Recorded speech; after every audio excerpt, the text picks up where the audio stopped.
안녕하세요. 법률정보쇼 신유진 변호사입니다.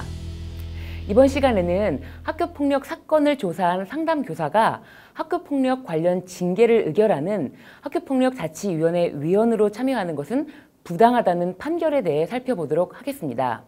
서울행정법원은 중학생 A군이 B중학교 교장을 상대로 낸 학교폭력 예방 및 대책에 관한 법률에 기한 징계처분 무효 확인 소송에서 최근 원고 승소 판결을 했는데요. 사건은 이렇습니다.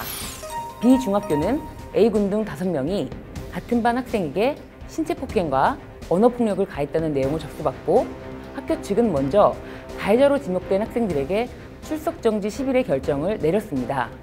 이후 지난 8월 열린 학폭위 심의에서 A군에게 전학과 함께 5일의 특별교육을 이수하고 보호자도 1일의 특별교육을 이수하라고 결정했습니다. A군이 재심을 청구하자 서울특별시 학생징계조정위원회는 서면 사과, 피해 학생에 대한 접촉, 협박 및 보복행위 금지, 학급 교체, 특별교육 이수 30시간 및 보호자 특별교육 이수 5시간의 징계를 내렸습니다. 이에 A군은 당시 징계를 의결한 학교폭력대책자치위원회에는 위원 자격이 없는 학교의 전문 상담교사인 C씨가 참여했으므로 결정에 하자가 있다고 주장을 하면서 행정소송을 제기한 것입니다. 학교폭력 예방법에 따른 학폭위 구성은 다음과 같습니다. 자치위원회는 위원장 1인을 포함하여 5인 이상 10인 이하의 위원으로 구성하되 대통령령으로 정하는 바에 따라 전체 위원회 과반수를 학부모 전체 회의에서 직접 선출된 학부모 대표로 위촉하여야 한다. 다만 학부모 전체 회의에서 학부모 대표를 선출하기 곤란한 사유가 있는 경우에는 학급별 대표로 구성된 학부모 대표 회의에서 선출된 학부모 대표로 위촉할 수 있다. 학교폭력 예방법 시행령은 학폭위 구성에 대해서 다음과 같이 규정하고 있습니다. 법 제13조 제1항에 따른 자치위원회 위원은 다음 각호의 어느 하나에 해당하는 사람 중에서 해당 학교의 장이 임명하거나 위촉한다.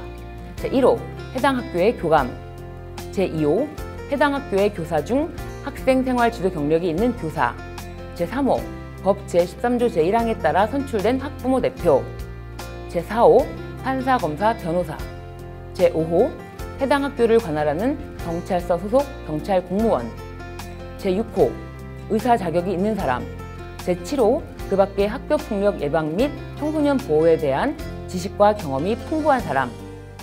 또 한 가지 살펴보아야 할 학폭위 위원 구성에 관한 시행령 조항은 위원회의 제척 기피 회피에 관한 시행령 제26조 제1항 3호입니다. 재판부는 A군 사건에서 학교폭력 사건의 조사와 보고, 심의 구조에 비추어서 사건 관련 상담 및 조사 업무를 수행한 상담교사는 위원으로서 자격이 없다고 지적했는데요. 학교폭력 예방법 시행령 제26조에서 학폭위 위원이 학교폭력 사건의 피해 학생 또는 가해 학생과 친분이 있거나 관련이 있다고 인정되는 경우 해당 사건에서 제외한다고 규정하고 있기 때문입니다.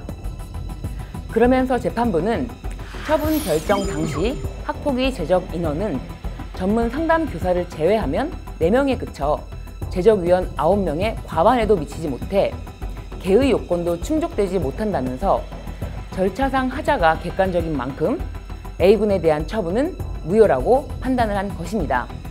교육부 발표 자료에 따르면 전국 초중고등학교에서 학교폭력자치위원회가 열린 건수가 2013년에는 17,749건에서 2017년에는 31,240건으로 1.8배로 늘었고, 특히 학교폭력자치위원회 결정에 불복해 재심을 청구하는 사례는 2013년 764건에서 해마다 증가하여 2017년에는 1,868건에 되는 2.4배로 늘었다고 합니다.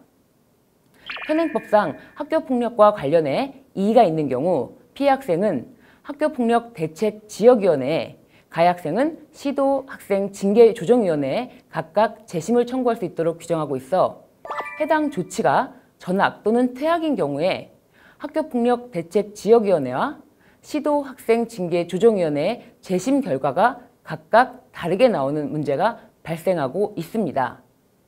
뿐만 아니라 사실상 학교폭력이 아닌 사안이나 가해 학생과 피해 학생 간 화해로 해결될 수 있는 사안까지 학교폭력 대책 지역위원회에서 다루게 됨에 따라 화해와 반성 대신 신고와 징계만 난무한다는 지적이 제기되고 있는 실정입니다.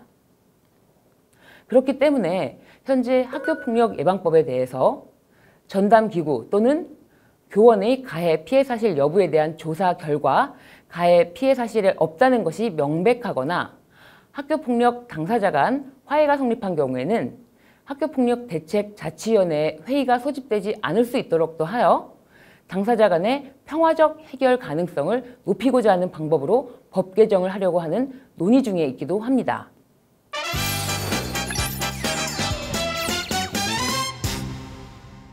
오늘의 주제, 학교폭력 공정한 심사에 대한 키포인트는 학교폭력으로 신고한 경우에 학교에서는 학교폭력 예방법과 시행령을 준수하여야만 한다는 것입니다. 현재 학교폭력 사안에 관하여 가해 및 피해 사실 여부를 1차적으로 확인하는 전담기구의 전문성과 공정성을 확보하기 위하여 전담기구의 학교폭력 문제에 관한 전문가가 포함되어야 한다는 지적이 끊임없이 제기되고 있는데요. 학폭위 위원 자격이 없는 사람을 위원으로 하여 학폭위 심의를 하고 표결을 하게 되면 학폭위 결정에 대한 신뢰성이 더 낮아질 수밖에 없게 됩니다. 우리 아이들이 안전하고 건강하게 학교 생활을 할 수 있도록 학교폭력에 관하여는 공정한 심사뿐만 아니라 절차 규정도 준수하여야만 할 것입니다. 지금까지 법률정보쇼 신유진 변호사였습니다. 감사합니다.